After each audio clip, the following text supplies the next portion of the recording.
एक चीज़ का हमेशा ध्यान रखें, जब भी आप योगाभ्यास करें तो सूक्ष्म व्यायाम का अभ्यास बेहद ज़रूरी है। इससे आपको इंजरी के चांसेस बहुत कम हो जाते हैं। तो चलिए कुछ सूक्ष्म व्यायाम का अभ्यास कर लेते हैं। आराम से मैं पालती मार के बैठ गई हूँ क्रॉस लेग पोजीशन पर। अब हम पहले अपनी गर्दन की मांसपेशियों को वार्म करते हैं। तो अपने ठुड्डी को गर्दन की इस वाली हड्डी की तरफ ऐसे ड्रॉप किया और फिर उसके बाद सांस लेते हुए छत की तरफ देख रहे हैं। इसका अभ्यास सांस छोड़ते हुए गर्दन को इस तरीके से लेके आए, सांस लें, छत की तरफ देखें। तो इसका अभ्यास कम से कम 5 से 10 बार कर लें, अपनी नेक को अप एंड डाउन इस तरीके से। फिर उसके बाद अपने सर को राइट शोल्डर की तरफ ड्रॉप करें, फिर लेफ्ट शोल्डर की तरफ ड्रॉप करें, धीरे धीरे राइट कंधे की तरफ ड्रॉप कर दिया, लेफ्ट कंधे की तरफ ड्रॉप कर दिया और गर्दन को एकदम रिलैक्स करके ऐसे झटका देते देते और बॉडी को ऐसे मूव करते करते ये अभ्यास नहीं करें, धीरे धीरे ऐसे इस तरीके से ऐसे। जब ये अभ्यास कर लें तो फिर हम अब गर्दन को घड़ी घूमने की दिशा और विपरीत दिशा में भी अभ्यास करेंगे, यानी क्लॉकवाइज और एंटी क्लॉकवाइज। सांस लेते हुए छत की तरफ देखें और सांस छोड़ते हुए वापस से नीचे। सांस लेते हुए पूरा गोल गोल घुमाएं। इसका अभ्यास भी 5 से 10 बार कर लें और धीरे धीरे अभ्यास करें। बहुत तेज ऐसे अभ्यास नहीं करना है। ध्यान रखें कि गर्दन की मांसपेशियां बड़ी नाजुक हैं, इसीलिए जल्दबाजी करना हमारे लिए अच्छा नहीं होगा। क्लॉकवाइज घुमा लिया, एंटी क्लॉकवाइज।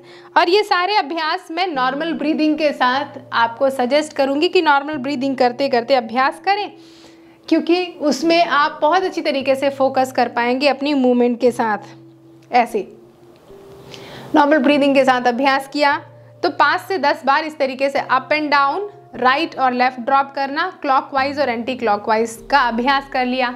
अब ज़रा कंधों पर भी काम कर लेते हैं।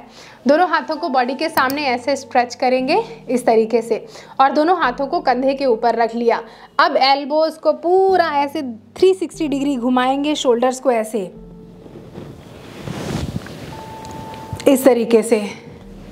तो अभी मैं 5 राउंड्स अभ्यास कर रही हूँ। इसका जब आप अभ्यास करें 15 से 20 बार अभ्यास कर लें तो इससे गर्दन और कंधों के आसपास की जो मांसपेशियाँ हैं वो एक्टिव हो जाएंगी, वहाँ पर ब्लड सर्कुलेशन इम्प्रूव हो जाएगा। इस तरीके से पहले घड़ी घूमने की दिशा में कर लिया, फिर घड़ी घूमने की विपरीत दिशा में इस अभ्यास को इस तरीके से कर लिया। गर्दन और कंधों पर काम कर लिया है। अब ज़रा स्पाइनल ट्विस्ट। तो आराम से इसी तरीके से बैठे हुए अपने राइट पाम को लेफ़्ट नी पर रखा और लेफ़्ट पाम को बॉडी के पीछे रखा और ऐसे पीछे देख रहे हैं ऐसे। तो पूरी स्पाइनल कॉर्ड को ट्विस्ट करेंगे, पीछे देखेंगे। फिर से दूसरे हाथ को लेफ़्ट पाम को राइट नी के ऊपर रखा और ऐसे पीछे देख रहे हैं।